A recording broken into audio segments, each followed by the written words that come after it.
तो आज का प्यारा सवाल में हमारा अगला सवाल है the numbers of 3 digit odd numbers whose sum of digit is multiple of 7। मतलब आपको 3 डिजिट ऑड नंबर्स बनाने हैं जिनके डिजिट्स का सम 7 का मल्टीपल हो।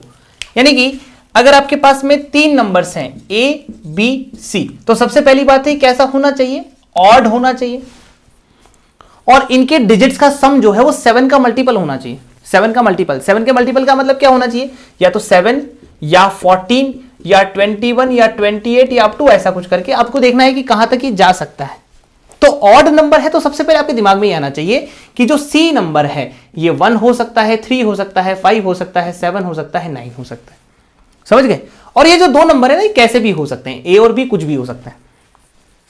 लेकिन अब ध्यान से सुनो, यहां पे सबसे पहले ये चीज डिसाइड करते हैं कि कहां तक ये सम जो है इनका जा सकता है। 3 नंबर्स आपके पास में, आप सोचो 3 नंबर हैं, उन सबका सम मैक्सिमम कितना हो सकता है, 3 डिजिट का सम 9 कर दोगे तो 27 हो जाएगा, यानी कि 28 तो पॉसिबल ही नहीं है, तो इसके आगे जाएगा नहीं। यानी कि आपके पास में जो सम होगा डिजिट्स का वो 7 हो सकता है, 14 हो सकता है, 21 हो सकता है।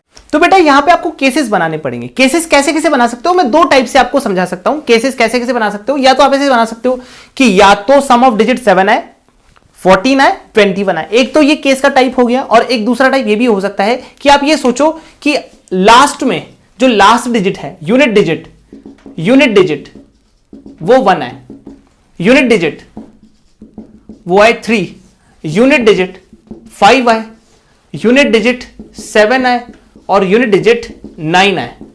ऐसे करके आप 5 केसेस बना सकते हो तो भी काम हो जाएगा। दोनों चीजें सिंपल है, आप दोनों तरीके से कर सकते हो। थोड़ा बहुत कम ज्यादा टाइम आपको लग सकता है। अगर आप 1 यूनिट डिजिट लेते हो, ध्यान से सुनना, A, B और C, यहां पर 1 आएगा, तो यहां पे जो 2 नंबर्स दिख रहे हैं आपको, उनका सम जो है वो 7। टोटल सम कितना चाहिए आपको, टोटल सम होना चाहिए 7 या फिर 14 या फिर 21। तो यहां पे 1 तो आ चुका है, तो बचा हुआ कितना है 6, 13 और 20, यानी कि जो A और B है, A प्लस B कितना होना चाहिए बेटा, A प्लस B है वो आपका 6 और 13 और 20 हो सकता है। या तो 6 हो जाए, या 13 हो जाए, या 20 हो जाए। ध्यान से सुनो, 6, 13 और 20।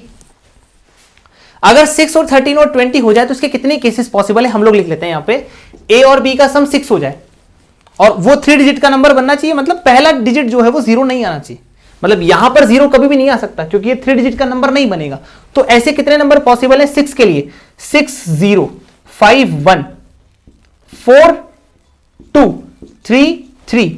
फिर उसके बाद उल्टा इसको करोगे तो कितना आएगा 2, 4, 1, 5। ऐसे करके आप देख सकते हो ये टोटल कितने डिजिट आए, 6 नंबर्स आ गए ऐसे। तो 6 नंबर्स ऐसे होंगे जिसमें A प्लस B बराबर 6 हो जाए। समझ में आ गई बात? फिर उसके बाद दूसरी बार है कि 13 अगर आना चाहिए, तो 13 के लिए क्या क्या पॉसिबल है, सबसे पहले 10 से स्टार्ट करते हैं, 9 से स्टार्ट करोगे तो कितना आएगा 9, 4।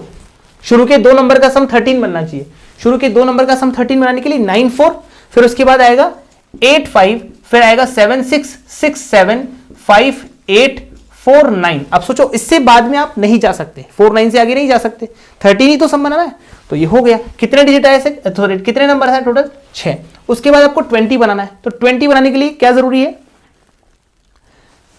कि 9 और 9 भी अगर आप ऐड कर लोगे तो 18 बनेगा। मतलब यहां से 20 पॉसिबल ही नहीं है कि जब यूनिट डिजिट 1 बने तो यहां से टोटल नंबर्स आपके पास कितने आ गए बेटा 12। ये 12 नंबर आपके पास में पहली सबसे पहले आ गए। उसके बाद यूनिट डिजिट अगर 3 बनेगा तो ये तो 3 फिक्स हो गया। अब आपके पास में वापस से यहां 2 नंबर हैं A और B।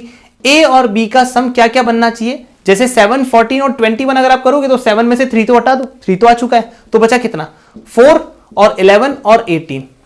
यही बन सकता है, या तो 4 या 11 या फिर 18।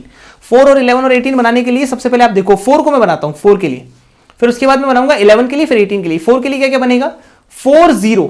देखो कॉम्बिनेशन 0, 4 नहीं बनेगा, फर्स्ट नंबर कभी भी 0 नहीं हो सकता। 4, 0, फिर यहां बनेगा 3, 1, फिर बनेगा 2, 2, फिर बनेगा 1, 3। 4 ही नंबर बने तो यहां पे लिख लो इक्वल टू 4। आपको सारे नंबर ऐसे ऐड करने बस। अगर आपको 11 बनाना है तो 11 स्टार्ट कहां से होगा, सबसे पहले 9, 2, 8, 3, 7, 4, 6, 5, 5, 6, 4, 7, 3, 8 और 2, 9। कितने नंबर हो गए 3 और 5, 8। टोटल नंबर्स हो गए बेटा 8। उसके बाद में अगला जो बनेगा 18 से क्या बनेगा, सिर्फ 9, 9, दैट्स इट। इसके अलावा कोई नहीं बनेगा, तो यहां से सिर्फ एक नंबर आया। टोटल नंबर्स यहां से 4, 8, 12 और 1, 13। यहां से आपके पास में जो टोटल सम आ गए वो 13 नंबर्स आ गए, 12 वहां से आए, 13 यहां से। अब यूनिट डिजिट 5 बनाओ, 5 बनाओगे तो ये हो गया 5, यहां पे वापस से ए और बी आया। अगर ए और बी का सम आपको चाहिए, कितना चाहिए, ए प्लस बी। अगर आप 5 हटा चुके हो तो बचा है 2, 9 और 16, यानी कि 2, 9 या फिर 16, इन तीनों में से कुछ भी हो सकता है। तो 2 अगर आपको चाहिए तो उसके लिए कॉम्बिनेशन क्या बनेगा, सिर्फ 1, 1 और 2, 0, ये भी बनेगा, 1, 1 भी बनेगा और 2, 0 भी बनेगा, 0, 2 तो बन नहीं सकता। अगर आपको 9 चाहिए तो 9 के लिए क्या क्या पॉसिबल है, 9, 0, 8, 1, 7, 2, 6, 3, 5, 4, 4, 5, 3, 6, 2, 7, 1, 8 और उसके बाद बनेगा 0, 9 नहीं बनेगा, 0, 9 को कंसीडर नहीं करना। इस तरह से आपने सारे नंबर्स का सम जो है वो 9 बना लिया। अब आपको 16 बनाना है। 16 बनाने के लिए सबसे पहले आपके दिमाग में आता है 9, 7, फिर आता है 8, 8 और फिर आता है 7, 9। ऐसे करके आप नंबर्स देखोगे तो इधर से आए 2 नंबर, इधर से कितने आए 3 नंबर और इधर से आए 2, 4, 2, 6 और 3, 9 नंबर। तो टोटल कितने हो गए बेटा, 9, 3, 12 और 2, 14, यानी कि यहां से टोटल नंबर्स हो गए 14। फिर अगला केस जो आपका है, यूनिट डिजिट 7 होना चाहिए। यूनिट डिजिट अगर 7 करोगे तो आपके पास में वापस से ये ए और बी है, इन ए और बी का सम जो है वो कितना होना चाहिए, ए और बी का सम 0 हो जाए, क्योंकि आपको 7 ही तो चाहिए टोटल, तो ये तो पॉसिबल होगा नहीं।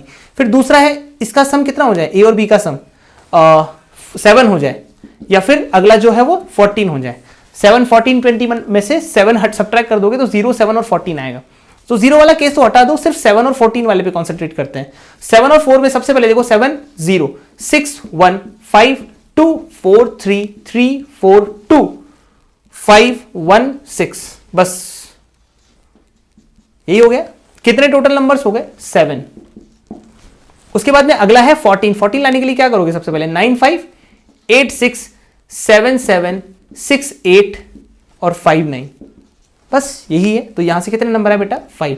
तो टोटल नंबर यहां से कितने आ गए, 7 और 5, 12। अब लास्ट वाला जो है यूनिट डिजिट 9 आए अगर, तो 9 आएगा तो बाकी जो नंबर्स हैं ए और बी, उनका सम क्या क्या हो सकता है, 7 तो होगा नहीं, 14 बन सकता है। तो ए प्लस बी आपका 5 हो सकता है और 9 अगर हटाओगे तो 12 बन सकता है। अगर आप 5 बनाते हो तो 5 के लिए क्या क्या केस है, 5, 0, 4, 1, 3, 2, 2, 3, 1, 4, बस ये सिर्फ 5 केसेस हैं, तो यहां गया 5। और अगर 12 बनाना चाहते हो तो 12 का सबसे पहले स्टार्टिंग होता है 9 से, 9, 3, उसके बाद आएगा 8, 4, फिर आएगा 7, 5, फिर आएगा 6, 6, 5, 7, 4, 8, 3, 9। ऐसे करके आप जोड़ो कितना है, 1, 2, 3, 4, 5, 6, 7, 7 आया। तो आपके पास में यहां से भी कितने नंबर आ गए, टोटल 12। अब आपके पास में जो टोटल नंबर ऑफ वेज हैं वो यहां से काउंट करते हैं। सबसे पहले 12, 13, 25 और 14, 39, 12, 51 और 12 आएगा 63, यानी कि टोटल जो नंबर्स हैं आपके पास में वो है 63 answer. This is the final answer. ठीक है बेटा, थैंक यू।